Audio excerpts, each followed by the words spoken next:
تو جب وہاں پر جمعہ کے بعد ہم مصافحہ کرتے ہوئے نکل رہے تھے، بھیڑ کچھ زیادہ ہو گئی، تو پولیس والے جو جامع مسجد کے آس پاس کافی سیکورٹی کے اعتبار سے موجود تھے، کیونکہ ایک ہفتے پہلے وہاں پر وائلنس ہو گیا تھا پروٹیسٹ کی وجہ سے، وہ ایریا بھی سینسیٹیو ہے، لیکن ہمارا تو کوئی ایسا انٹینشن بھی نہیں تھا، نہ ہی کوئی ایسا مقصد تھا۔ ہم تو جمعہ پڑھ کر کے جب نکلنے لگے تو بھیڑ ویسی آ گئی، اور ظاہر سی بات ہے جب کسی کو تم ٹونٹ کرو اور جب تم کسی کو للکارو اور پھر سامنے نہ آؤ تو اس نوجوان قوم کے جو جذبات ہوتے ہیں محبت میں اور یقین میں، وہ تو نعروں کے ذریعے سے تو نکل ہی جاتے ہیں۔ جب وہاں پر جو موجود لوگ تھے ان کے کانفیڈنس لیول کا مسئلہ تھا کہ الحمدللہ ہم حاضر تھے لیکن لومڑی کا بچہ نہیں آیا، تو جب ہم باہر نکلے تو انہوں نے شاید نعرے لگائے، حالانکہ ہم نے اس چیز کو منع کیا تھا کہ جامع مسجد کے احاطے میں ابھی تھوڑے دنوں کے سے حالات کی وہاں پر سنگینی ہے، ابھی بہت کچھ حالات وہاں پر ایسے چل رہے تھے، منع کیا، لیکن نیچے آتے آتے کچھ بچے، کچھ نوجوان جو الگ دور دراز علاقوں سے وہیں سے دلی سے آئے تھے، وہ اپنے جوش میں نعرے لگائے ہوں گے، تو نیچے آنے کے بعد ہمارے ساتھ پولیس والوں نے کہا کہ آپ تھوڑی دیر کے لیے تھانے میں چلیں، اور ہمیں پتہ ہے ان کی تھوڑی دیر کتنی ہوتی ہے، پھر بھی ہم نے کوآپریٹ کیا اور ان کے ساتھ چلے گئے۔ ہم نے جو صاحب لے جا رہے تھے ان سے پوچھا بھی تو انہوں نے کہا 10 سے 12 منٹ، تو آج ہمیں پتہ چلا منٹ جو ہے وہ گھنٹے میں بولا جاتا ہے، کیونکہ وہ 12 گھنٹے کے بعد میں باہر آیا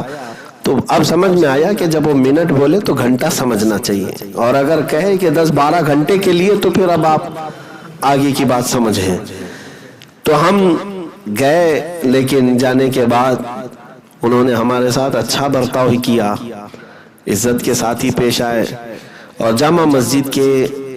جو وہاں پر ذمہ دار حضرات تھے وہ بھی آئے کافی دیر کے بعد،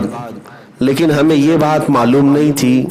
کہ حالات ایسے کیا سنگین تھے جس کی وجہ سے ہمیں ڈیٹین کیا گیا، نہ وہاں کے ہم نے ماحول کو کوئی خراب کیا یا وہاں پر کوئی ایسی سینسیٹیویٹی بڑھائی، کچھ بھی نہیں ہوا، نارمل تھا۔ جامع مسجد کے آس پاس کی دکانوں والوں کو تو پتہ بھی نہیں تھا، خبر بھی نہیں، ہم نارمل جا رہے تھے، لیکن پھر بھی کچھ مہربان لوگ ہوتے ہیں اور وہ چاہتے ہیں کہ میں تھوڑی دیر تک ان کے ساتھ بیٹھا رہوں، تو مہربانی کا شکریہ، بیٹھے رہے۔ تھوڑی دیر کے بعد پھر ہمیں الگ الگ ایجنسیوں کے ذریعے سے پوچھ تاچھ کرائی گئی، ٹھیک ہے یہ ان کی اپنی کارروائی تھی، ان کا اپنا پروسیس تھا، جتنی ایجنسیاں تھیں انہوں نے اپنے اپنے اعتبار سے تحقیقات کیا اور اچھے انداز میں ہی کیا، ہم نے ان کا سپورٹ کیا، انہوں نے ہمیں سپورٹ کیا۔ ان کے سپورٹ کا مطلب آپ سمجھتے ہیں کہ اچھے سے بات کر لینا، باقی اور کسی بات کی بات میں نہیں کہہ رہا ہوں، لیکن مسئلہ یہ تھا کہ ہمارے ساتھ 6-7 لوگ تھے۔ اچھا یہ بھی بات میں آپ کو بتا دوں کہ ہم گئے تھے تو ایسا نہیں کہ میں نے کسی سے کہا نہیں، علماء اکرام جو ہمارے ہیں ان سے میں نے مسلسل رابطے بھی کیے اور میں بلایا بھی، کئی علماء اکرام کی اپنی اپنی مصروفیات تھی، دلی کے علماء بھی انہوں نے سب مجھے دعاؤں سے نوازا اور کہا بھی کہ آپ پہنچے، ہم لوگ سب ساتھ میں ہیں۔ تو بہرحال اپنی اپنی مصروفیات کے اعتبار سے جو نہیں آ سکے میں ان کو بلیم نہیں کرتا، لیکن جو گئے ان کو گالی بھی نہ دو۔ دو چیزوں کا آپ لوگوں کو خیال رکھنا چاہیے کہ جو علماء نہیں جا سکے ان کو بلیم مت کرو، ان کو تان و تشنیع مت کرو کہ آپ کیوں نہیں گئے، فلاں کیوں، سب پر فرض نہیں ہے، سب پر واجب نہیں تھا، لیکن جو گئے ان کو گالی کیوں دیتے ہو کہ ان کو کیا ضرورت تھی، وہاں کیوں گئے، جان جوخم میں ڈالنے کے لیے گئے، فلاں گئے، آپ سے یہ بھی ہو سکتا تھا وہ بھی ہو سکتا تھا۔ میرے عزیزوں یہ راستے پرخطر ہیں، ہمیں بھی پتہ ہے۔ سیدنا امام حسین شہید کربلا، کیا انہیں معلوم نہیں تھا کہ 22,000 کی فوج کے سامنے جانے سے کیا ہو سکتا ہے؟ ان کا خاندان، ان کے بچے اور ان کا گھر بار وہ لوگ ماریں گے، تو کیا امام حسین نے رخصت کا راستہ اختیار کر کے اپنے گھر کو ترجیح دی کہ میں گھر میں بیٹھ جاؤں گا، کچھ نہیں کروں گا؟ نہیں، بلکہ حسینی کردار امام حسین، امام عالی مقام نے یہ ثابت کر دکھایا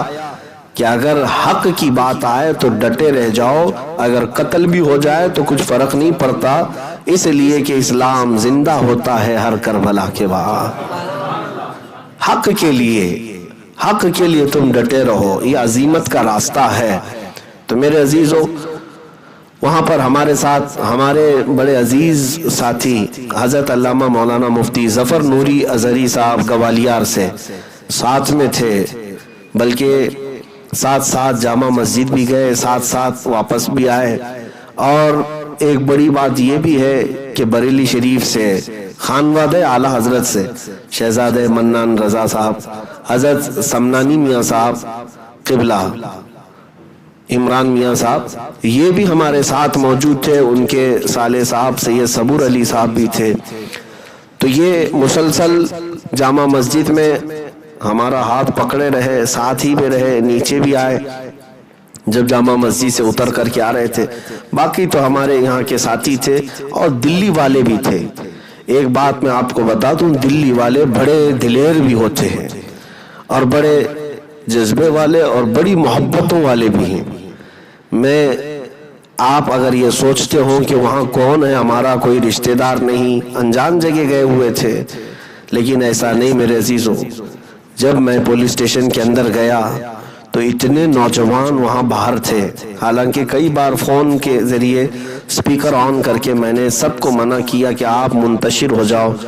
وہ پولیس اسٹیشن کے باہر بھیڑ مت جمع کرو کہ کہیں نعرے بازی میں کچھ زیادہ وہاں پر بھی وائلنس ہو گیا تو اچھا نہیں ہوگا۔ سب لوگ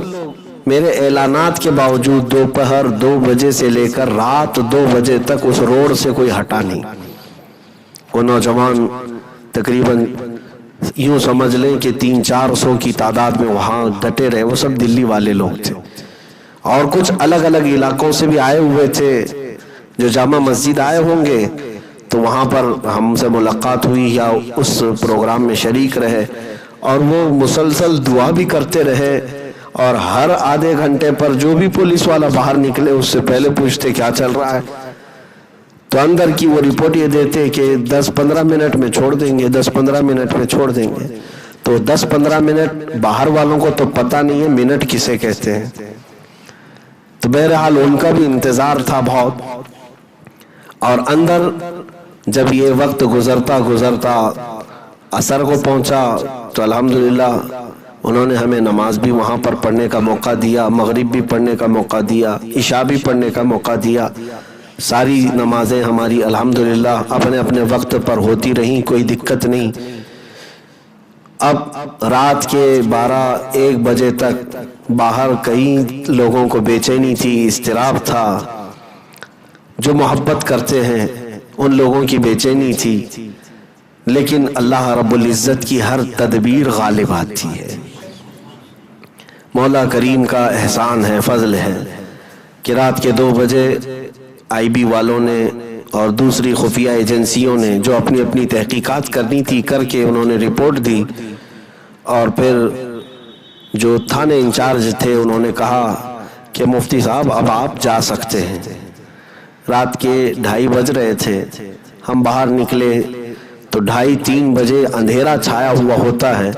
لیکن باہر آ کر کے دیکھا تو عاشقان رسول کا اتنا بڑا ہجوم تھا کہ روشنی روشنی تھی، ہر کوئی جو ہے تک رہا تھا۔ ایک بات میں آپ کو بتاؤں، ان کی محبتیں، ان کے احساسات، یا وہ جو باہر بیٹھے تھے وہ مجھ فقیر کے لیے یا میرے کپڑوں کے لیے، میرے منصب کے لیے نہیں، بلکہ ان کی جو بھی محبتیں تھی وہ آقا کریم کے حوالے سے تھی، حضور پاک صلی اللہ تعالیٰ علیہ وسلم کی وجہ سے تھی۔ میں بارہا یہ کہتا ہوں، یہ ناز یہ انداز ہمارے نہیں ہوتے، جھولی میں اگر ٹکڑے تمہارے نہیں ہوتے۔ نبی پاک صلی اللہ تعالیٰ علیہ وسلم کی نسبت ہی سے وہ ہم سے محبت کرتے رہے۔